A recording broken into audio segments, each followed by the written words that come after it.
Episode 14, Lilith and Samael, Shadow, Flame, and Forbidden Knowledge. In the earliest breath of myth, before sin, before shame, there stood two powers cast out not for evil but for defiance. One born of the same clay as man, the other an angel who dared to question heaven. They are Lilith and twin flames of rebellion, sovereignty, and shadow wisdom. The divine story, exile, desire, and the serpent's pact. Lilith was not created from Adam's rib, but from the same dust, equal in form and force. When commanded to submit, she rose in refusal and flew from Eden, not fallen, but free. In the wilderness where angels feared to walk, she met Samael, once an archangel of death, now a prince of the outer realms, serpent-eyed and truth-bearing. Together they forged a union not of obedience but of shared fire. They birthed spirits of storm, of night, of knowledge forbidden by law but sacred to soul. They are two exiles, cast out not for evil but for daring to be whole. Two lovers whose passion defied heaven's chains, two bringers of fire, not to destroy but to awaken. Together they reveal the path of the sacred outsider, fierce, unrepentant, and alive with hidden wisdom. Lilith, first woman, witch queen and night spirit, titles the first Eve, mother of demons, lady of the night. Serpent bride Lilith, pronounced Lilith, is the first woman in some Jewish and Mesopotamian traditions, not a subordinate but a sovereign. Her refusal to lie beneath Adam became a cosmic act of rebellion. She is not evil, she is ungoverned. She rules. Sexual sovereignty, sacred sensuality unbound by guilt. Birth and death, protector of newborns and midwives, feared and revered. Witchcraft and nocturnal power, patron of witches, succubi, and moon rites. The dream realm, whisperer to those who awaken between worlds. Lilith is the mirror to every silenced voice, every woman who said no and meant it, every witch who lit the candle despite the warning. 3. Samael, angel of death, serpent of knowledge, shadow initiator. Titles: Venom of God, Lord of the Left-Hand Path, Accuser, Flame-Winged One. Samael is a being of contradiction, once among the archangels, now linked to death, temptation, and the serpent's wisdom. But in many mystical traditions he is not evil, he is the necessary shadow. He governs death and transformation, not destruction, but sacred transition. Forbidden knowledge, the wisdom that challenges, the truth that burns.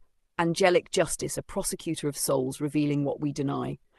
Passion and possessic union as a divine initiation, He is the fire beneath the veil, the storm before awakening. IV symbols, offerings and sacred rites. Lilith, symbols, owls, crescent moons, dark roses, mirror serpent wings. Offerings, wine, dark chocolate, red silk, obsidian hair, menstrual blood. Sacred herbs, mugwort, wormwood, black poppy, myrrh, belladonna. Rituals, mirror work, self-blessing in the nude, shadow integration, nocturnal invocation under the new moon. Symbols: snake, sword, black flame, scales, the left hand. Offerings: iron, ashes, red wine, frankincense, sulfur, black feathers. Sacred herbs: tobacco, henbane, yew, mandrake, nettle. Rituals: fire scrying, death meditation, serpentine breathwork, truth-spoken oaths at crossroads. Their power is strongest at new moons, eclipses, and the witches' sabbats of Samhain and Beltane, when the veil is thin and the soul is ready to see. V. Archetypal wisdom and modern relevance. Lilith and Samael are the archetype of the witch and the fallen angel, not evil, but initiators of sacred power. Lilith says, your body is holy, your no is holy, your pleasure is prophecy. Samael says, fear not the fire, walk into it, and know yourself. They guide witches, mystics, and edge-dwellers, feminists reclaiming the sacred feminine, survivors transforming pain into power, artists and lovers unafraid to burn for beauty, seekers who choose truth even when it casts them out. They are not gentle gods, but they are necessary ones. Lilith, first flame, shake the dust from my bones and teach me to walk unshackled beneath the moon. Samael, serpent lord, let your fire test my truth and carve my soul into its true shape. Episode 15, Apollo and Artemis, light, wildness and prophecy. In ancient Greece, the gods were not always distant, sky-throned beings. Some walked among us in golden brilliance and silver shadow, in the whisper of leaves and the silence of arrows, and none more radiant or more fierce than the divine twins. Apollo and Artemis, born together, bound by fate, forever orbiting in balance, sun and moon, reason, instinct, law, and wildness. I, the divine story, the birth of sun and moon. Their mother Leto, pregnant by Zeus, was hunted by Hera's jealousy. No land dared shelter her. At last, the drifting island of Delos, rootless and forgotten, offered sanctuary. First came Artemis, effortlessly born beneath the stars. Then, with quiet resolve, the newborn goddess helped her mother bring forth Apollo, an act that would mark her forever as midwife, protector, and sister of wild birth. From that moment, the twins were as one soul in two celestial bodies. Apollo claimed the light of day, the clarity of reason, the gift of prophecy.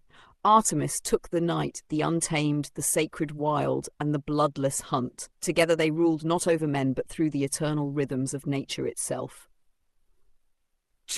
Artemis, virgin of the moon, huntress of the wild. Titles: mistress of animals, she of the silver bow, guardian of maidens, moonwalker.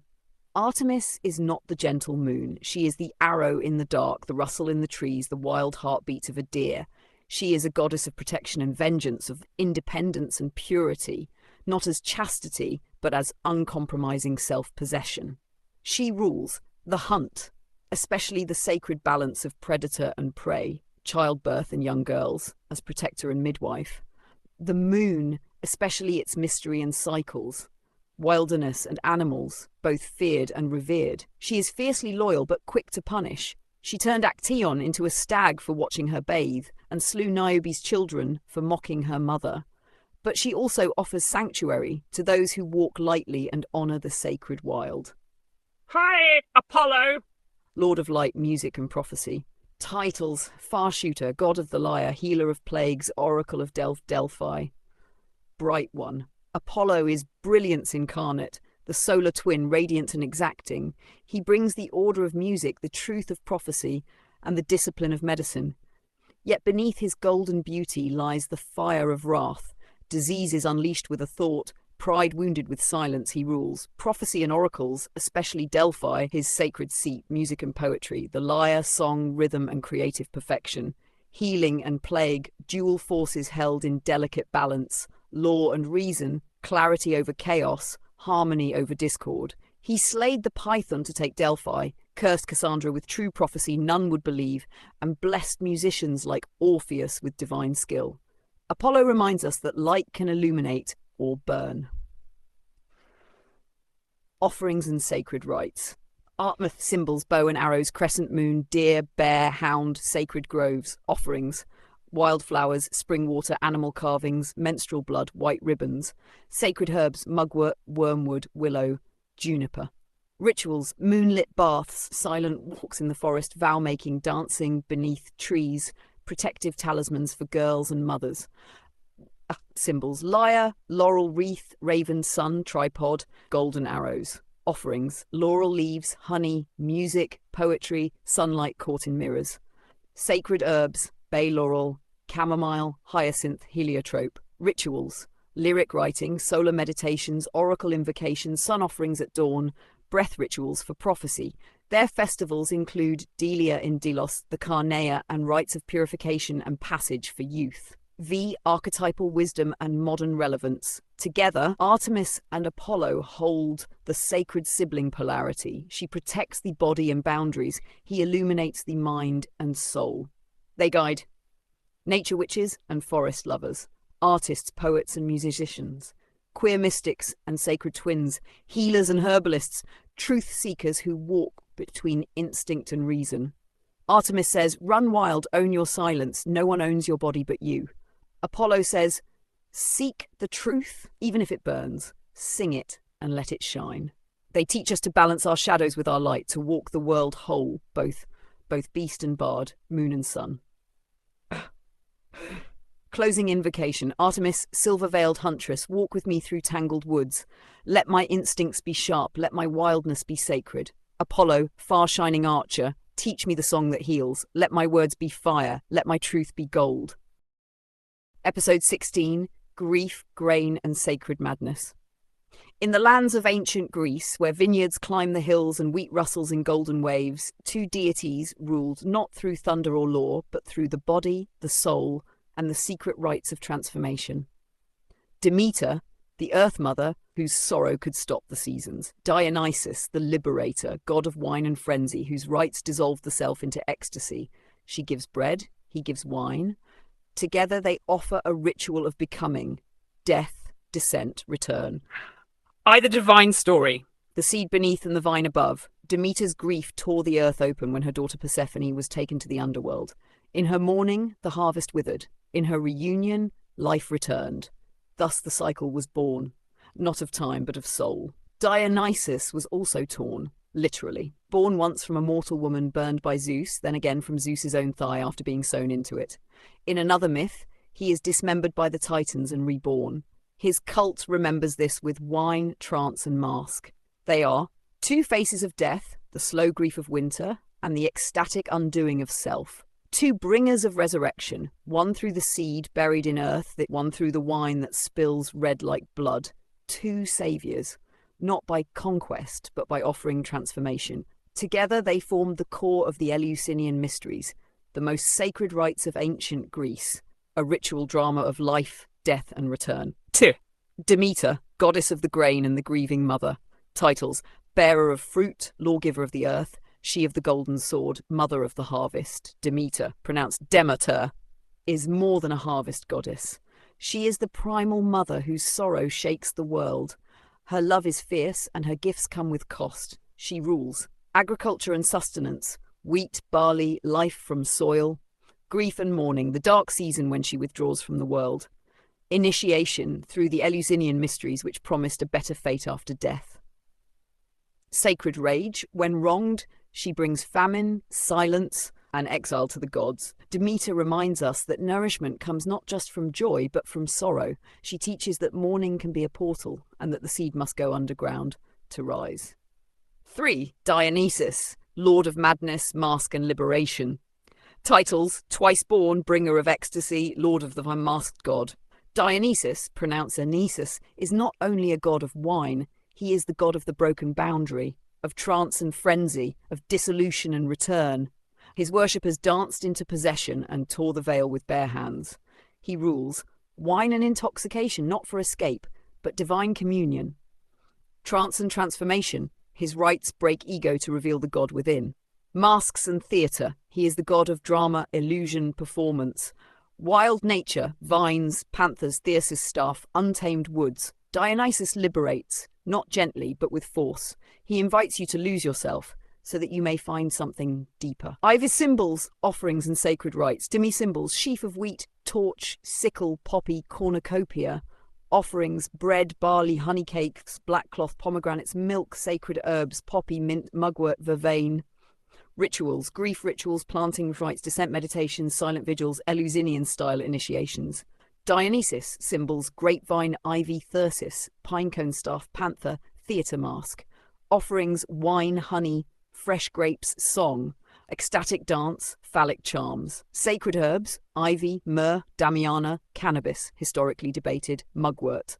Rituals, ecstatic dance, trance possession, masking, mystery theatre, group catharsis.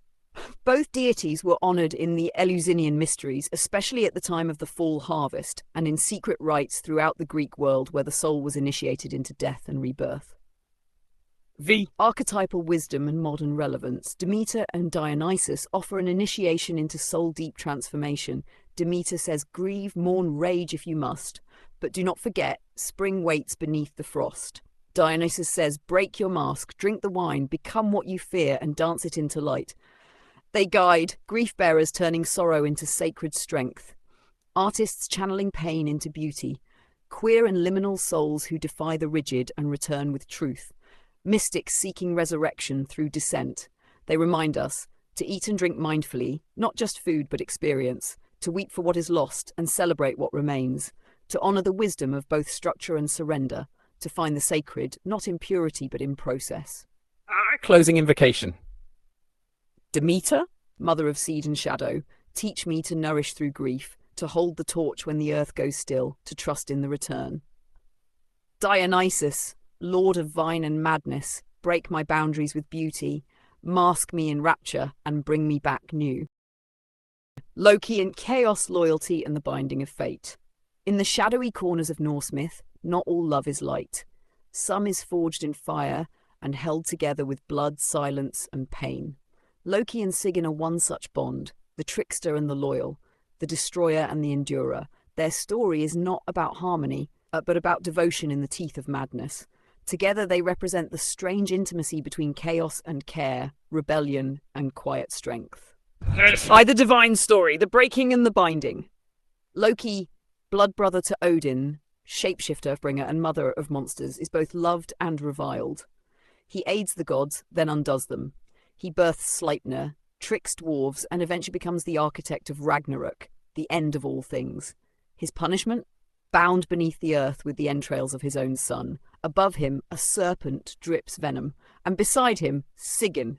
Sigyn, quiet goddess of fidelity, stays by Loki's side, catching the venom in a bowl. When the bowl fills, she turns to empty it, and the drops that fall in that instant cause Loki to writhe, shaking the earth with quakes of pain. They are the bound and the binder, not of rope, but of vow. The fire and the stillness, destruction met by sacred patience. The sacred couple of consequence, where action meets loyalty in its rawest form. They remind us that devotion is not always soft, and love may stand beside ruin, unmoved. Sigyn, the silent devotee, guardian of the fallen. Titles Endurer, Silent One, Bowl-bearer, Lady of Unshaken Faith. Sigyn, pronounced Sigyn, is not dramatic or loud. She is not the goddess of war or prophecy, but in one of the darkest myths of Norse lore, she is the only one who stays. She rules. Endurance, the quiet, unseen strength to bear what others flee. Devotion, not blind love, but rooted constancy. Consequence, she appears when judgment is passed. The hidden feminine, the one who does not speak but never leaves. Sigyn teaches that loyalty is not submission, it is sacred witness. Her power lies in stillness, in choosing to remain present where others look away. 3. Loki, trickster, fire god, and unmaker of worlds. Shape changer, sly god, father of monsters, flame of mischief. Loki, pronounced lay, is not evil. He is necessary. He breaks stasis, topples pride, and births what cannot be born. He is chaos incarnate, and his role is to unsettle even the divine. He rules. Trickery and transgression. He crosses every line, mocks every order. Insight through inversion. His jokes are mirrors. Change and destruction. He is the fire that clears the forest. Creation of monsters. Sleipnir, Jormungand, Hel, Fenrir, all his children. Loki's gift is irreverence. His curse is consequence. He cannot be caged, and yet he is bound. He asks, what if your liberation requires collapse? Symbols, offerings, and sacred rites. Sigyn, symbols, bowl, veil, still water, silence, long braids. Offerings, white lilies, honey, soft cloth, moonstone, handwritten vows. Sacred herbs, valerian chamomile like white rose, angelica. Rituals, silent vigils, endurance walks, candle blessings, water gazing, vow ceremonies. Loki, symbols, serpents, fire, masks, foxes, broken chains, shifting forms.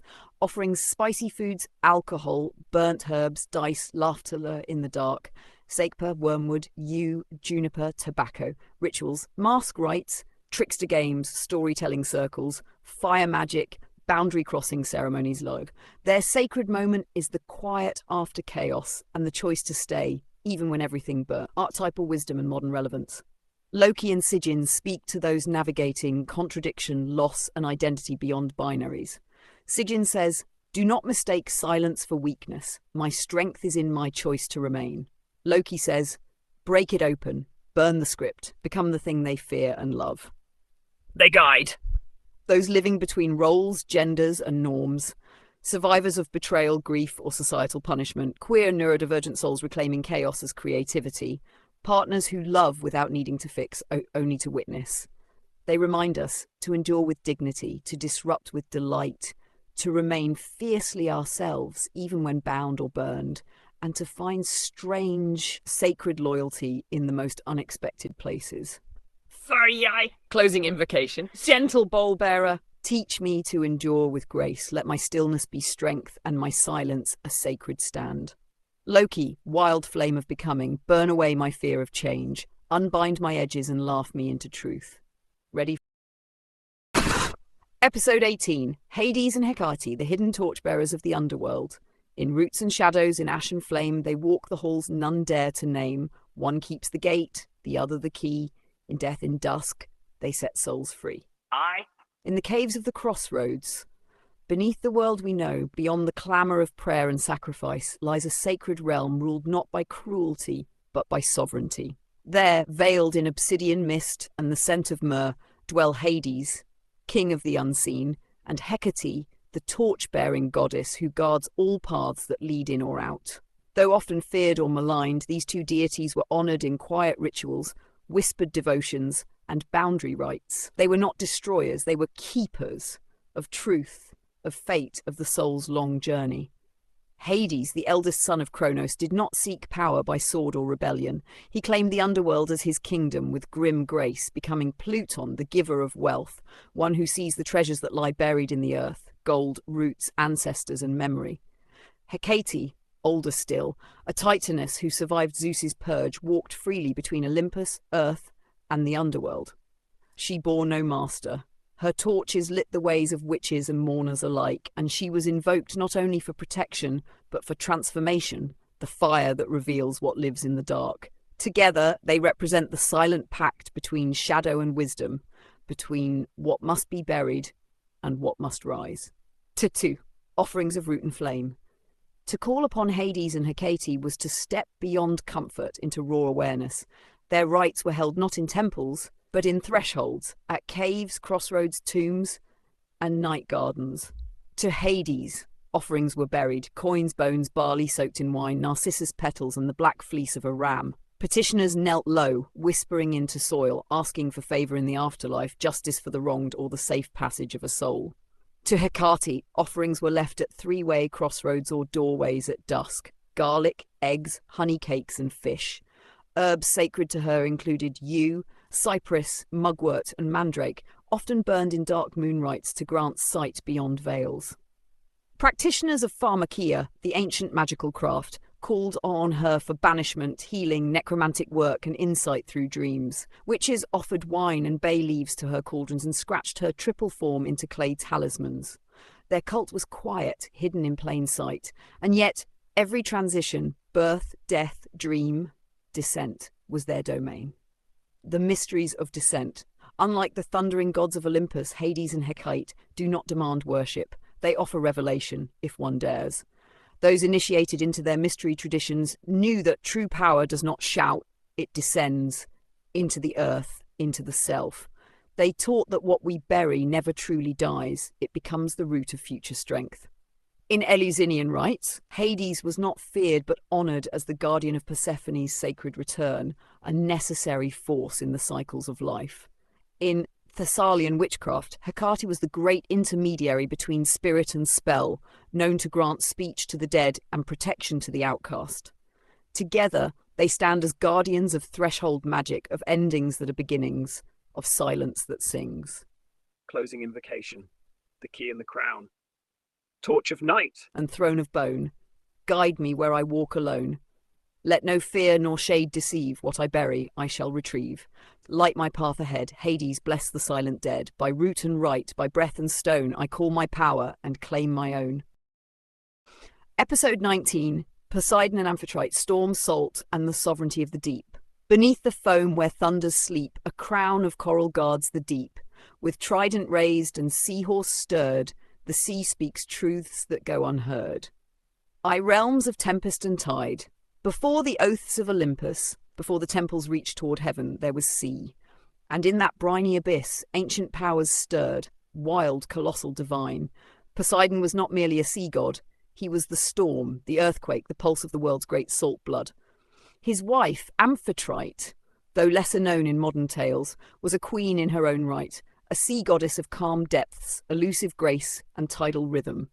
Daughter of the primordial sea titans, Nereus and Doris, she ruled beside Poseidon not with submission but with poise, as the ocean's still heart amid his crashing waves. Poseidon, brother of Zeus and Hades, was a force that shaped coasts, split islands, and shattered calm. Fishermen, sailors, and cities along the Mediterranean sought his favour not out of love, but respect, reverence, and fear. Earthshaker, Sea Lord, Horsefather. Yet without Amphitrite, the sea would be only chaos. Her presence balanced him. Her hand guided dolphins and wove the currents that midwives the world's coastlines. Together, they were the divine union of turbulence and rhythm, salt and silence. 2. Altars on shore and foam. The worship of Poseidon and Amphitrite stretched across the coasts of Greece, Crete, and later Rome.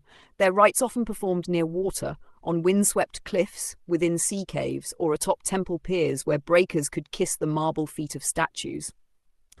To Poseidon, offerings included salted fish and seaweed, horse figurines carved from driftwood, bronze tridents left in rock crevices, libations of wine cast into the sea before a voyage. To Amphitrite, gifts were gentler, cowrie shells strung on blue thread, milk and honey poured into tidal pools, pearls and pale flowers, especially sea lavender or white lotus. Quiet songs sung to the surf under the waxing moon. Their names were spoken before launching ships or after surviving storms. They ruled not only the sea, but the horses of land and the monsters of the deep, giving rise to legends of hippocamps, sea serpents, and oracles drowned in salt-swept visions. 3. The magic beneath the waves. While Poseidon was invoked by those needing power, soldiers, sailors, city-states, Amphitrite was sought by seers and sea witches for healing, divination, and emotional mastery. Poseidon's breath stirred earthquakes and birthed Pegasus from the blood of Medusa. Amphitrite's tears were said to form moon pearls, used in spells of foresight and grief release. Tidal omens, such as storm surges or dead fish, were interpreted as Poseidon's moods. Dreaming of coral, dolphins, or shipwrecks was said to be Amphitrite calling. Together they represent a vital lesson. Do not try to tame the sea, learn to move with it. The balance between surrender and command lies at the heart of their mystery. Closing invocation, salt and sovereignty. O King of surge, O Queen of tide, where breakers crash and moons confide, grant me the strength of roaring storm, and grace where calmer seas are born. By wave and whale, by shell and song, let sea-bound magic make me strong. Poseidon shake, Amphitrite soothe, in salt I conjure, in tide I move. Episode 20, Ra and Sekhmet, flame of the sun and fury of the eye. Born from flame and crowned in gold, they ride the sky with gazes bold. One gives light, the other wrath. Together they forge the sacred path. The solar throne and the burning eye. In the sun-scorched lands of ancient Egypt, where gods walked among reeds and pyramids, few figures were as central or feared as Ra, the sun god who sailed the sky each day, and Sekhmet, the lioness goddess born from his very eye. Ra was the first light, the divine father, the creator who emerged from the chaotic waters of Nun. Each morning he rose in the east in his solar bark, pushing back the darkness with fire and radiance.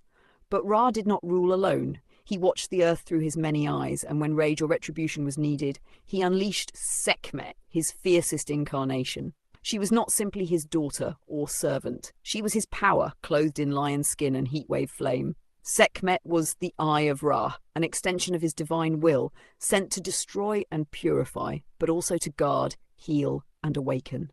Together, they were order and purge, creator and destroyer. Ra gives life through sunlight. Sekhmet ensures it remains deserved. Offerings of flame and blood.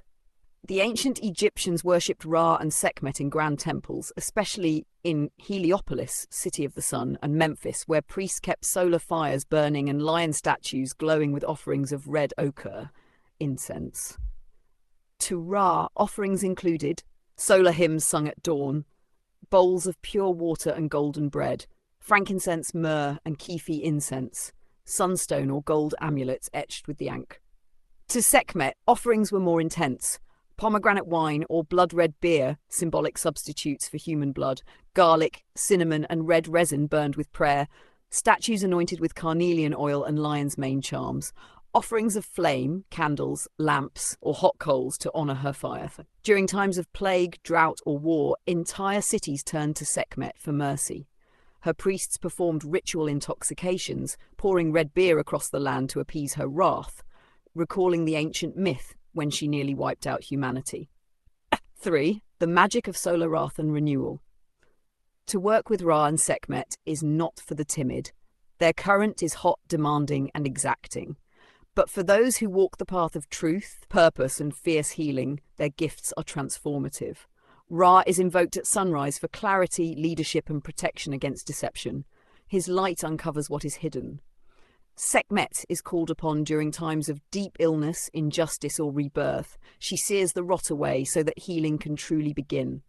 Herbal blends of hibiscus, cayenne, calendula, and saffron were often burned for solar magic. Her lion form was mirrored in earthly priestesses known as the daughters of Sekhmet, who practiced both sacred healing and ritual warcraft. To honor them is to claim the sun not just as warmth, but as power, to remember that fire creates and destroys in equal measure. Closing invocation, flame of light. O Ra, who rises on golden wing, whose breath is dawn, whose gaze is king, shine through lies and wake the true. Let every shadow speak to you, O Sekhmet, wrath and holy flame, who burns the rot and cleanses shame, by fang, by sun, by sacred strife, destroy what dims the soul's bright life. Together rise in fire's right. May I walk in truth, may I burn in light. Pan and Selene. Ecstasy, moonlight, and the sacred wild, where silence breaks with hoof and horn, and silver spills from night reborn. One plays the pipe, one steers the tide, together they stir the soul inside. Aye, the grove and the moon path.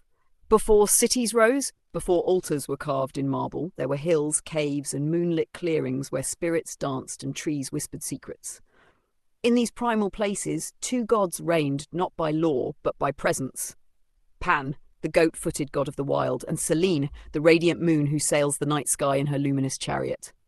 Pan was the untamed heart of nature, desire, instinct, music, and fear. With his reed pipes and cloven hooves, he stirred both joy and trembling. He was not evil, as later faiths claimed, but raw, sacred, animal, the keeper of wildness within and without. Selene, by contrast, was cool and luminous, a goddess of cycles, dreams, and longing. Daughter of the Titans, Hyperion and Thea, she drove her silver chariot across the heavens each night, her pale face gazing down with longing and melancholy. She was the lover of Endymion, who sleeps eternally, kissed each night by her light. Together, they represent the full rhythm of the sacred night. Pan awakens the body, Selene awakens the soul. Their union is the secret known by witches, dreamers, and those who dance beneath the moon, barefoot and unashamed. 2. Offerings in grove and moonlight. Pan and Selene were worshipped in vastly different ways, yet their altars often stood side by side in Arcadian forests, mountain caves, and moon-drenched valleys. To Pan, offerings included honeyed wine poured into the roots of trees, goat's milk, acorns, and wild thyme, reed flutes or pipes left as sacred tokens, ecstatic dance, drumming, and sexual freedom as ritual acts. To Selene, offerings were ethereal, white flowers such as jasmine or datura, silver jewellery or moonstone placed in reflecting bowls of water, incense of sandalwood and myrrh burned in silence, milk, poppy seeds, and honey left out under the full moon. Pan's rites were wild, sensory and loud, full of laughter, music, and physical pleasure. Selene's rites were quiet and mystical, meant to open the inner eye and soothe the inner tide. Yet together they formed the sacred duality of nocturnal magic, the body's howl and the soul's glow. 3. Magic of flesh and dream. Pan and Selene both hold keys to the mysteries of enchantment, instinct, and emotional alchemy. Pan's magic is found in spontaneous movement, divination through animal signs, and ecstatic trance. He is the guardian of sacred sexuality, music spells, fertility rites, and wild protection. Selene's magic lies in moon water, lunar oils, prophetic dreams, astral journeying, and the gentle weaving of love and memory into spellcraft. In ancient Thessalian Boeotia, witches would call upon both gods during full moon revels, invoking Pan to stir the cauldron of desire, and Selene to cast spells of vision and fate. Together they teach that sacredness is not always orderly or quiet. It can be feral, sensual, and strange. And in that dance between pulse and light, something holy awakens. Hoofbeat and halo. Pan of thicket, lord of song, awaken what has slumbered long. Let no shame nor fear remain, but laughter rise like woodland rain. Selene, maiden crowned in snow, reveal what only dreamers know. Anoint my brow with lunar fire, and guide my will with soft desire by Hoof and moon by pipe and tide, let instinct and soul walk side by side. Episode 22, Ares and Enyo, blood battle and the flame of sacred rage. Where spear meets shield and breath runs red, they dance among the charging dead. Not cruel but clear, their war song flies. For some must burn, that truth may rise. Aye, gods of war. Not of chaos. In the harsh sun of ancient Greece, war was no accident. It was a rite, a trial, a crucible where souls were tested and strength was refined. And among those who held dominion over its sacred fire stood Ares, god of battle lust and raw violence, and his dread counterpart and sister lover, Enyo, the crimson-robed goddess of war's destruction. Where Athena ruled strategic war and clean triumph, Ares and Enyo embodied the unspeakable, the frenzy, the howl, the bloodied truth. They were not honoured in every polis. Their rites were often hidden, their shrines secluded, for theirs was not the war of order, but the war of impulse, of passion, of fate. Ares was muscle and fury incarnate, yet he was not without honour. His rage was divine energy in motion, unrefined but vital. Without him, no battle could stir. Enyo, whose name means wailer or terrible one, was the blood-slick blade that followed him into battle. Her domain was the collapse of cities, the roaring ecstasy of destruction, and the fire that cleanses with no apology. She fought not to win, but to burn away falsehood. Together they are not to be tamed, but understood. For those who walk through pain, loss, or righteous fury, these gods are kin. Temples of iron and crimson flame. Worship of Ares and Enyo was not for the faint of heart. Their rites were observed in Sparta, Thrace, and among warriors, blacksmiths, and avengers. Sacrifices were made not in temples, but on battlefields, at pyres or within secret warrior groves. To Ares, offerings included smeared blood from the first wound of a hunt or duel, red wine poured over a bronze shield, charred meat, especially from boar or ram, iron weapons left at his altar before battle. To Enyo. Rites were darker still. Ashes from burned effigies of enemies or injustices, threads dipped in menstrual blood or battlefield soil, black candles carved with war cries or hexing runes, ritual screams or howls into the wind as a form of invocation. Their symbols, spear, sword, vulture, torch and flaming chariot, appeared on cursed shields, war banners, and the tattooed bodies of warriors who invoked divine wrath as a shield against despair. Magic of war wisdom and sacred anger. Ares and Enyo offer a sacred path for those who are called not to peace, but to purposeful fire. Ares aids in spells of courage, protection, physical endurance, and removal of fear.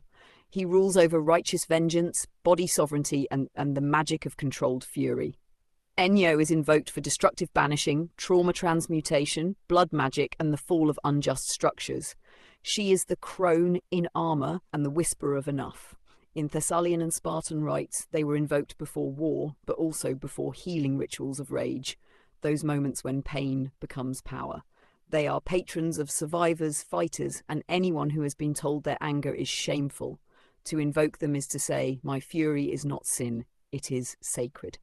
Closing invocation for those who must rise. Ares, forge of flaming breath, strike the fear that mimics death. Let courage bloom in blood and bone, where I stand alone. Enyo, mother of the war, break the lock and split the door. Let no false peace still my flame, I burn with truth, I kill my shame. Together rise in cry and steel, I rage, I rise, I mend, I heal.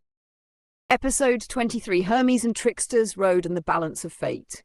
One walks swift with winged tongue, the other weighs what's right, what's wrong. He trades in words, she guards the scales. Together they ride the fated trails. Aye, between worlds and waits. In the winding paths of ancient Greece, two deities kept watch over the in-between. Hermes, the fleet-footed messenger, god of crossroads, thieves, dreams and magic, and Nemesis, the winged goddess of divine retribution and equilibrium. Hermes, son of Zeus and Maia, was born at dawn and lying by dusk. Trickster, traveller, dream-bringer. He invented the lyre before his first sunset and stole Apollo's cattle before the stars had risen. Yet he was also the psychopomp, the gentle guide of souls to the underworld, and protector of travellers, merchants and mages. Where Hermes weaves, Nemesis unwinds. Her name means to give what is due. She is justice without spectacle. balance without vanity. Where the scales of mortal courts tip from power or deceit, Nemesis holds the eternal scale, silent, unfailing, unbribed. She punishes hubris, levels the proud, and grants mercy only when it is earned. Together they rule the edge of things where truth is slippery, and fate must find her footing. Shrines of crossroads and reckoning, worship of Hermes and Nemesis came from different impulses, one joyous, one solemn, but both were necessary in a world where fate could tip with a whisper. To Hermes, offerings were left at Herme, stone cairns or boundary pillars, coins and small bones for safe passage or messages to the dead, fresh mint, acacia resin, or fennel burned at dawn, knotted cords for travel protection, honeyed wine for dream work and spellcraft. To Nemesis, offerings were quieter, made by those in despair or guilt, black grapes or dark breads, left at night, nails driven into figwood beside rivers, symbolizing binding of fate, laurel rue and crushed garnet burned in penitence, written confessions folded in cloth and buried beneath yew. Her temples were few but sacred, built near rivers, deserts or high overlooks. There she stood robed in midnight, holding sword and balance, a reminder that no act goes unseen. 3. The magic of motion and measure. To walk with Hermes and Nemesis is to walk wisely. Hermes teaches the craft of words, persuasion, trickery, divination, and movement between realms. He governs all crossroads, both physical and spiritual. Nemesis brings justice, not human punishment, but spiritual balance. She is invoked in curse-breaking, ancestral healing, the return of stolen power, and the end of cycles that have grown toxic. They are both invoked in baneful and beneficial magic. Hermes to open roads, unlock doors, speed spells, and protect travellers of body or soul. Nemesis to call down consequences, unravel lies, or protect the innocent from undeserved suffering. In ritual, they may be called upon together when one seeks truth and consequence in equal measure. Their presence ensures not just movement, but movement with meaning. Invocation. The path and the price. Harker of the veiled, open doors where fear has failed. Guide my step through tangled fates, and charm the locks of shadowed gates. Nemesis. Who sees the line, bring back what was once divine. Balance now the weight I bear. Let only truth remain laid bare. By coin and scale, by wing and flame, I claim my path. I name my name. Episode 24, Astarte and Melkart, Flame, Blood, and the Crown of the Sea. In cedar halls and temple flame, they danced in smoke, in gold, in name. She held the star, he bore the sword. Together, they shaped the sacred world. The Canaanite thrones of fire and fertility. Long before the gods of Greece reigned, long before Roman legions crossed the sea, there was Phoenicia, a confederation of coastal cities like Tyre, Sidon, and Byblos, whose deities whispered from mountaintops and sailed on cedarwood ships. Here ruled Astarte and Melkart, divine lovers, divine opposites. Astarte, known also as Ashtart or Ishtar in earlier Sumerian echoes, was the goddess of war, love, fertility, and the heavens. She wore a crown of stars and held lions in each hand.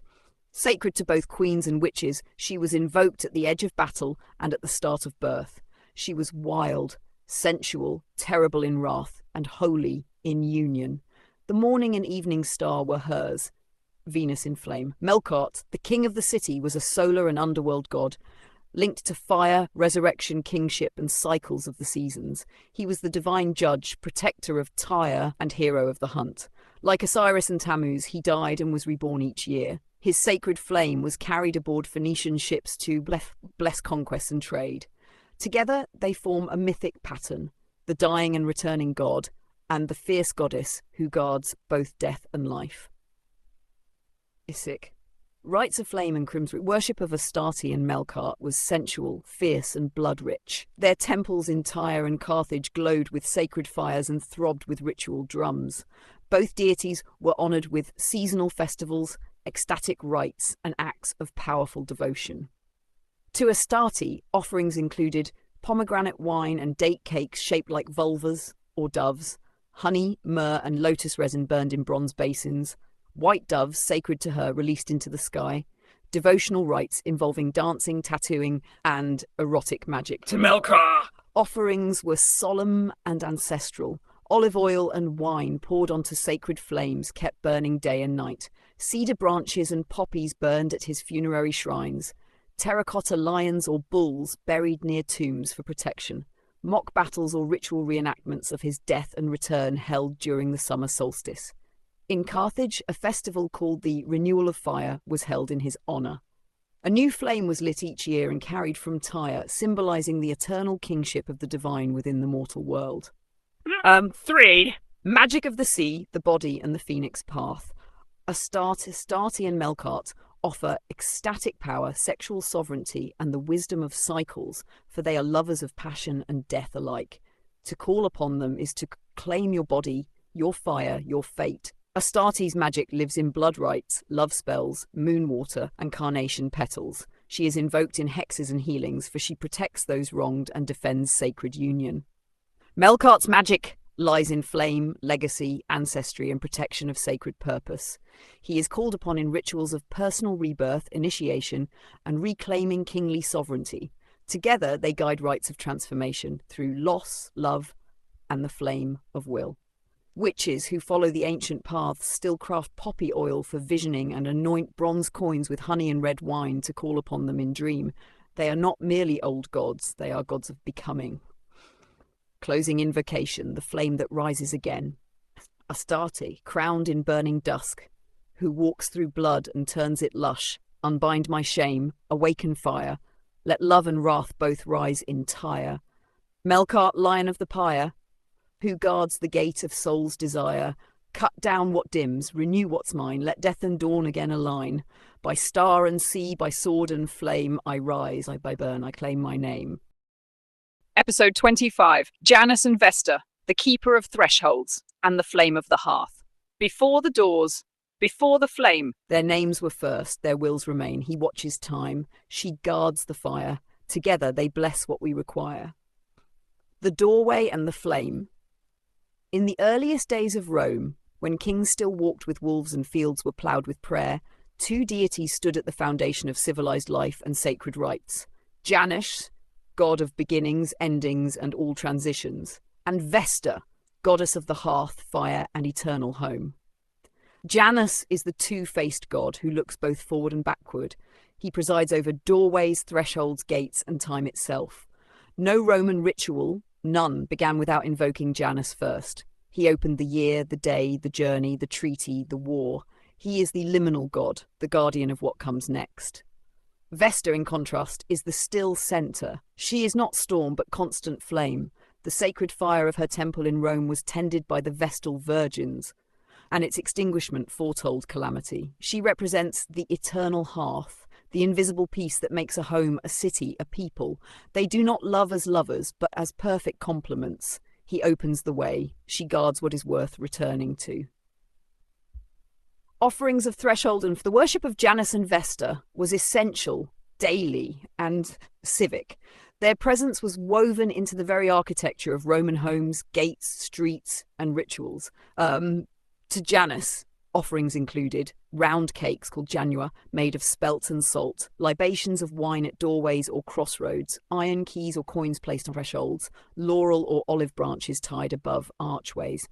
To Vesta, offerings were more intimate. Salted flour cakes prepared by Vestal hands, oil lamps kept burning from dusk to dawn, clean water bowls placed at the hearth, prayers whispered in silence during cooking, weaving, and tending to the home temples to Vesta had no statue, only the sacred flame. Her presence was living fire, not stone. Janus, too, rarely had a cult statue. He was evoked in movement, in the act of entering, beginning, crossing.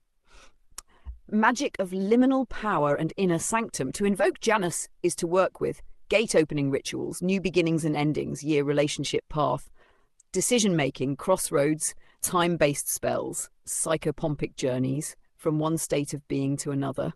To invoke Vesta is to work with house blessing and protection, sacred flame magic, especially for renewal, inner stillness, patience and healing of the feminine, community bonds, purification and centering rituals. In witchcraft, they may be called together in rituals of transition, moving homes, beginning or ending partnerships, birth, marriage, even crossing into ancestor rites. They are not loud gods, but eternally present ones. Their magic is the ritual of everyday life made sacred. Closing invocation between the flame and door. Janus, watcher of the gate, open paths that twist with fate. Guard the edge where time runs thin. Let worthy steps now journey in. Vesta, flame that never dies. Burn within where silence lies. Keep my hearth and spirit true. Let all I build return to you. By door and fire, key and breath, I bless the space of life and death. Episode 26. Taranis and Epona, thunder in the sky and hooves in the moonlight. Wheel in storm. Hoof in dream, through forest paths and lightning's gleam, one roars above with burning flame, one rides below and knows all names.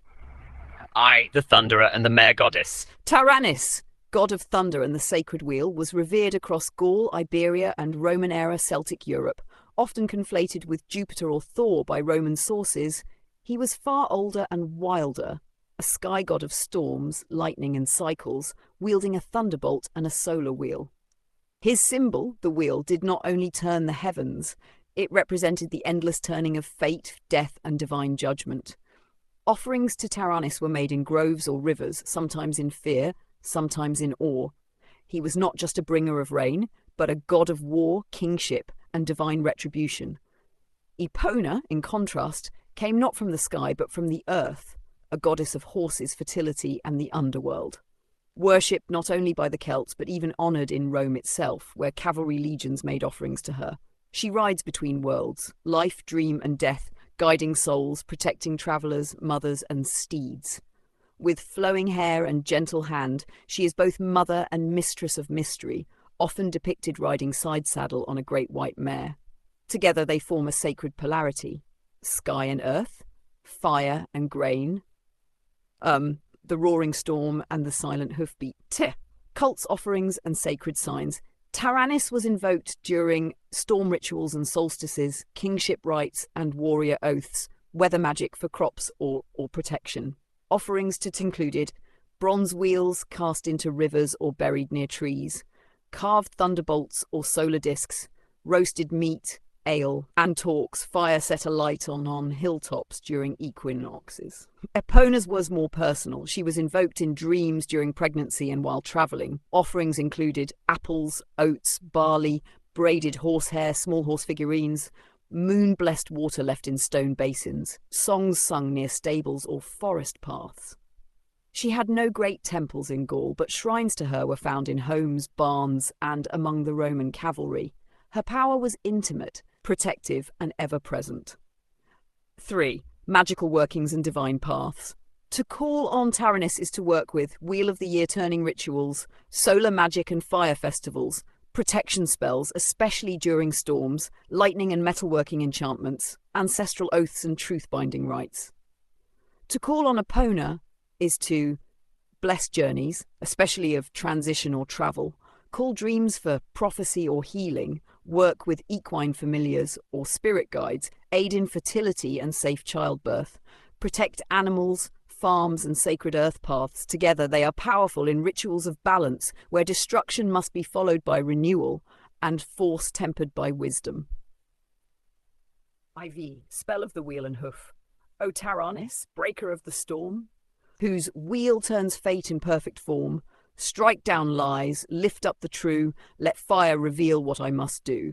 Epona, mistress of mare and moon, me by hoofbeat and forest tuned, and carry me gently through shadow and glade, where no fear lingers and no path fades. By wheel and hoof, by sky and sod, I call the power of Celtic gods.